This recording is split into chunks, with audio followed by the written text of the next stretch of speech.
कल्याण पश्चिम परिसरामध्ये स्टेशनच्या बाजूला मोठ्या प्रमाणात प्रवाशांची गर्दी या ठिकाणी दिसत आहे। ही गर्दी घरी परतणारे चाकरमाने त्याचबरोबर नागरिकांची आहे। एकंदरीत पाहायला गेलं तर रिक्षावरती कारवाई RTO वाहतूक पोलीस व पोलिसांकडनं अवैध रिक्षा ज्या रिक्षावरती कुठल्याच प्रकारचा युनिफॉर्म नाही किंवा मोडकीस आलेल्या अशा जुन्या रिक्षा आहेत अशा रिक्षांवरती कारवाई सुरू केलेली आहे। त्यामुळे रिक्षाचं प्रमाण जे आहे स्टेशन परिसरामध्ये या ठिकाणी दिसत नाही आहे। एरवी आपण पाहायला गेलं तर मोठ्या प्रमाणात रिक्षाचं जाळं जे आहे या स्टेशन परिसरात असताना प्रवाशांना चालायचं देखील या ठिकाणी मुश्किल होत असते। मात्र आज आपण पाहू शकतो या ठिकाणी जे चाकरमानी आहेत नागरिक आहेत मोठ्या प्रमाणात या ठिकाणी गर्दी केलेली आहेत। आणि दुसरी गोष्ट आपण पाहायला गेले तर यांना रिक्षा मिळत नाही आहे। वाहतूक पोलीस आहेत ज्या युनिफॉर्म आणि ज्या कायदेशीर नियमाप्रमाणे पालन करून या ठिकाणी रिक्षा चालवतात अशा रिक्षा थांबवून प्रवाशांना त्यात बसून ते भाडं स्वीकारायला लावत आहेत। आपल्यासोबत वाहतूक पोलीस कल्याण वाहतूक पोलिसाचे वरिष्ठ पोलीस निरीक्षक राजेश शिरसाट साहेब आहेत। आपण त्यांच्याकडनं बोलूया। सर, आज आपण ही कारवाई सुरू केलेली आहे आणि मोठ्या प्रमाणात गर्दी आहे आणि ज्या भाडे नाकारतात अशा रिक्षावाल्यांना देखील आपण थांबवतात, काय नेमका प्रकार आहे?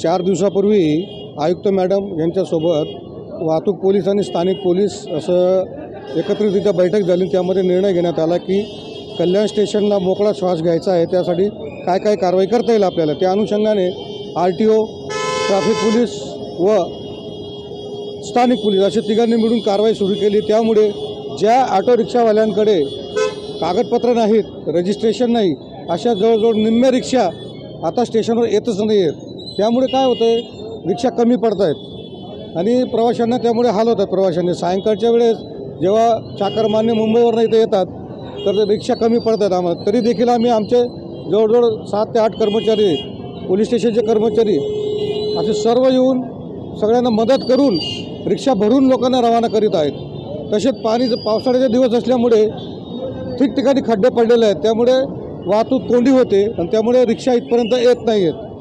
एकंदरीत काय सांगाल, पालिकेने आपल्याला आदेश दिलेत मात्र महापालिकेच्या बसेस देखील या ठिकाणी दिसत नाही, याचाही कुठेतरी प्रवाशांना त्रास होतोय का? अगदी बरोबर। जर रिक्षा कमी झाल्या आहे तर आपल्याला पर्यायी व्यवस्था म्हणून KDMCच्या बसेस इथे पाहिजे होत्या, परंतु बसेस फार कमी प्रमाणात आहेत। भिवंडीसाठी रेग्युलर बस पाहिजे, तसेच खडकपाडासाठी देखील रेग्युलर बस पाहिजे।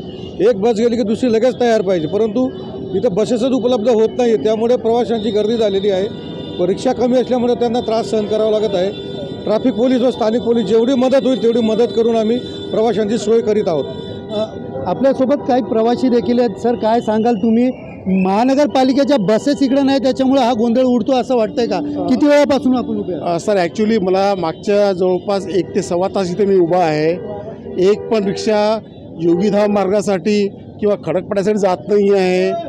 इथे काहीतरी ॲक्च्युली ट्रॅफिकमध्ये इतके प्रॉब्लेम असतात की जे उल्हासनगरमध्ये जे ट्रॅफिक येतात, उल्हासनगरमध्ये जे ट्रॅफिकचे फ्लो होतं त्याला कोणी कंट्रोल करत नाही, त्यामुळे हा रस्ता पूर्ण कोणी जातो, सगळं ट्रॅफिक लागतो आणि त्यामुळे जे डाऊन रिक्षा आहेत ते येत नाहीत आणि त्यामुळे आम्हाला ना भरपूर त्रास होते। पालिकेची बस पण या ठिकाणी येत नाही, पालिकेच्या बस तर दिसतच नाही आहे कुठे।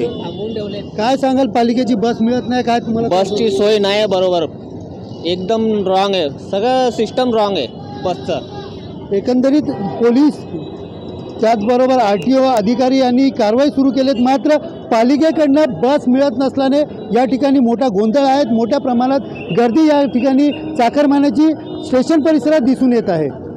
कॅमेरा पर्सन दिनेश जाधव सह सुनील जाधव, TV9 मराठी, कल्याण।